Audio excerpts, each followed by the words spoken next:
Welcome back, everybody, here to Tuesday Night Pro League live at the Nexon Arena. We are in the middle of the CJ Entus versus Prime series. As you may have guessed, CJ Entus up 2-0. It's time to find out if Bbyong's opponent is going to lose himself because he's got his palms sweaty. You know, well, what is it? Tell me again, Eminem. What? Tell me. I think he's going to tell me. Is he going to tell you, Eminem? Wait, he's about to tell me. Wait. How's his opponent feeling? His palms are sweaty, knees weak, arms are heavy. There's vomit on his sweater already. Mom's spaghetti, he's nervous, but on the surface. All I heard was spaghetti, man. Wait. He's telling me a little bit more about it. Oh, we missed it. Eminem was doing the whole intro for KeeN. I don't even have to commentate anymore, man. KeeN, he is a big spaghetti here in the booth. 3-9 for 2015. He's got a great song. We say this all the time, but, you know, that'll only get you so far. So many games this season, KeeN has been ahead and just not been able to compete with his opponent in the late game. Like, he's always like on the edge where it's like, this could be the moment. He could win today, and then he just can't follow through. He just can't do it. He had a decent game against Life on this map, actually, of Echo, a while back, maybe like round 2 or beginning of round 3. It was kind of interesting, but anyway, he's going to have to go up against Bbyong here on the map Echo.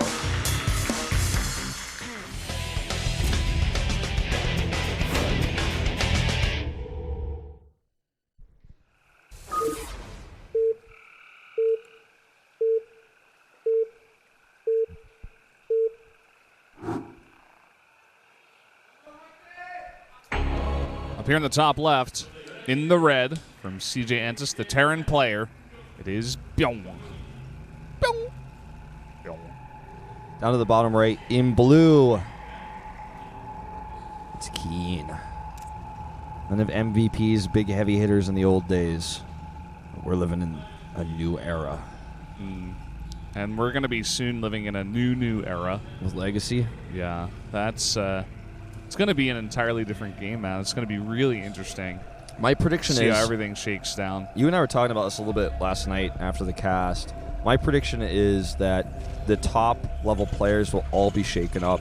And if the map hacking situation gets fixed, we could even see a new amateur scene starting next year that brings us totally new players, because it's going to be a very new game. The way that you play StarCraft 2 and Heart of the Swarm and how you're going to play with Legacy, assuming the macro changes go through, so much more harassment-based damage. Harassment-based damage does so much more, so it's all going to be about early game harass and defending that and executing that, and you know how many workers you can kill and things like that. Things that you don't really accept to be true in StarCraft 2 as it is right now are going to be totally changed. The way that you can do damage, it's so hard for a player to recover. Like in StarCraft 2, if you kill 10 SCVs, it's like, well, that was a lot of damage, but I mean, he could still produce out of all of his barracks. You kill 10 SCVs where there's no mules, that's a big problem. You know, I can't even make all my units anymore. I lost 10 SCVs. Yeah. I think it's definitely going to cater to not exactly the same skill set. I mean, it's still going to be StarCraft, let's not forget, you know, but definitely a different kind of StarCraft, a very shaken up StarCraft. They're definitely trying to do things a little bit different this time around. And so far in this game, we did have a bit of an earlier gas from Bbyong. Just a bit. I think it came out on 11. Yeah, just 11 versus a 13, I believe. We were talking about this yesterday. The Raven build is really good versus the 13 gas, or as the 13 gas. It's pretty good to get a Raven. I think it was one of our players saying that. Innovation, right? Yeah.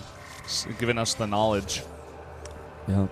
We had some really good interviews yesterday. Both Innovation and Flash, really on point. Not Terran's holding back. doing work yesterday. Terran's like the best interviews, man. Pretty much. You think so? Like, except Maru, but I feel like Maru definitely brings that percentage down quite a bit. I mean, like, even when we heard from Bbyong and Sky High, they like, gave some excellent interviews. I think that Zerg is actually the best interviewer race. You got guys like KeeN, Life, just people who are in general very confident and kind of dark even. Sure. Sulky, a very mature guy, has given some decent interviews in the past as well. I really like Zerg for Korea specifically. You know who I'd like to have interviewed actually is KeeN. Really want to see what he has to say. Are you keen as for a KeeN interview? KeeN as. That's good. SPL2015.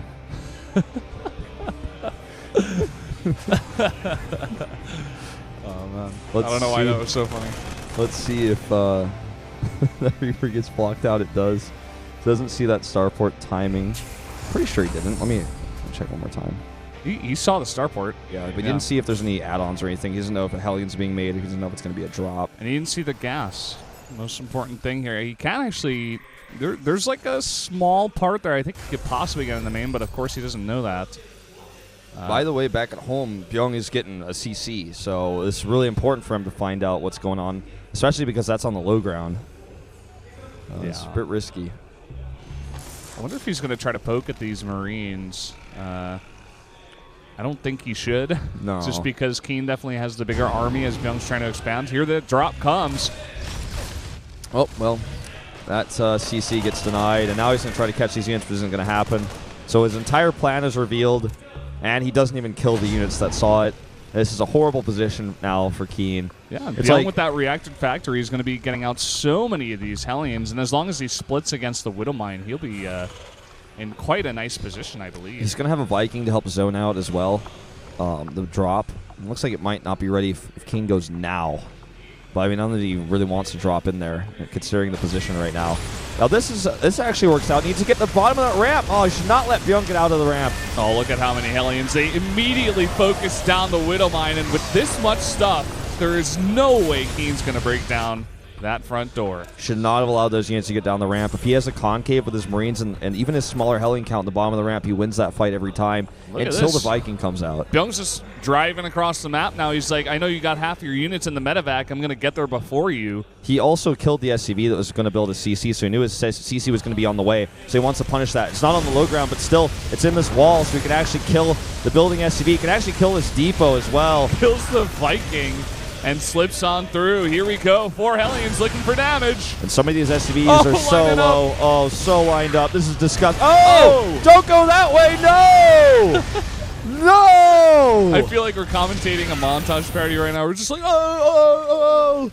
It's insane, man. So much damage. Somebody do the little gun like crosshair, like boom sound, boom headshot on those SCVs. Someone call up Doritos. We got a game here. So let's take a look at the current situation in the game. Bbyong held off the attack flawlessly, has the earlier expand, did incredible amounts of damage on the counterattack, and only now is KeeN going to eventually move down that ramp, whereas Bbyong's been mining here for like 3 minutes. He's been mining here for like 3 minutes. KeeN just dropped his first mule in that second orbital. He has, let me worker count, 20. Doesn't even have enough harvesters to saturate 2 bases, whereas Bbyong has about exactly enough at 37. He's getting an armory, so he can make Hellbats. He can drop even more deadly sort of attacks. It can actually just probably hit a timing attack. Looks like he's going to push Vikings out and Blue Flame with this instead of trying to go for the Banshee follow-up push. Yeah, I think it's nice. I mean, at this point, he's done critical damage. We'll see what this drop can do. It's a lot of Marines, 7 of them coming in. Yeah, just needs to make sure his Hellions are in position. I mean, those are obviously not, but he has got a few more over here. And these Vikings. Might even have to land the Vikings. Ooh, I'm a bit surprised you boosted away that early. Auto turret coming down, as well as that one Hellion looking to deal with the Marines, and they will. 2 SCVs killed. He does bring all these Hellions back. Not really sure if that was necessary, but I guess just being safe. It would have been hard to break up that ramp with a nice split there from KeeN. Yeah, and KeeN could have had, like, say, a second drop full of Marines rallied in there, and that could have started to really snowball. So, obviously, it wasn't necessary, but I could see why Bbyong would do it. Bbyong's like, okay, I'm not going to kill you. I'll just take a third base. That's fine. Maybe he'll do both at the same time. That would be styling. If he runs in there with all his Hellions with Blue Flame and drops Vikings behind the army, he could just win this fight. Yeah, or he could just drop a bunch of Hellions at the same time. Yeah, I mean, he could drop Hellbats. I mean, he can then heal them with these medevacs. Oh, KeeN does not want to go down that ramp. KeeN is DED, man. He's going to come down the ramp. Oh, God. He's lining up against the Blue Flame. Oh, man. Everything going down so fast. 30 supply lead now for Bbyong. Didn't even have to use his medevacs and Hellbats. This is sadness incarnate, man. He's actually got enough energy for a Seeker missile. I want to see it. I want it. Do it, Bbyong. Give it to us. Auto turrets, the more standard and better option. The drop's coming in, and that's going to be it, guys. A very, very quick match here. Yep. Bbyong stomp-a-rooneying KeeN here in game number 3. Looking for that 3-0 victory, getting all the bonus points tonight. Yep. SCV's running through auto turret damage. Trying to run them to, I don't know where. Gonna lose a CC to Hellbat. GG. That's gonna be it. CJ with a very clean sweep of Prime tonight. Bbyong does not get to play, unfortunately. I think Bbyong was playing Tetris. Why Tetris? He wasn't warming up for StarCraft, man. He was just playing Tetris. He's playing Minesweeper. He's just like, how long is this gonna take? He's playing Freecell. He's like, He's like, you won, right? Okay. Yeah, I don't think he would have expected any less. I mean, how more one-sided could those games have been? The second game, not so much, I guess, if you really want to look at it that way. Maybe you sit Bbyong in that second place spot, and he just like, I don't know. It's like the cartoons. He gets out the giant tambourines and does it right next to his ear and just shakes him up. That's kind of what it would have been like for Bbyong. So, like, to stop like with the jokes for just a second before we can go back to those. Just 1 second, okay? The biggest problem in that game was KeeN's entire strategy was revealed because he wanted to chase a Hellion and a Reaper and kill them. Instead of hiding and sending the medevac far away from where rally units would have been, they could come and hit that base faster and unexpectedly, unpredictably, but instead he showed not only his medevac, but everything that was in the medevac.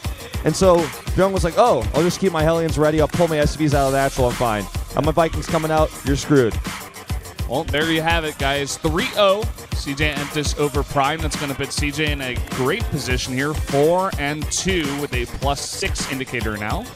Yeah, they had a bit of maybe a shakier start this round, like Jenner and KT, but they've really pulled it through here at the end.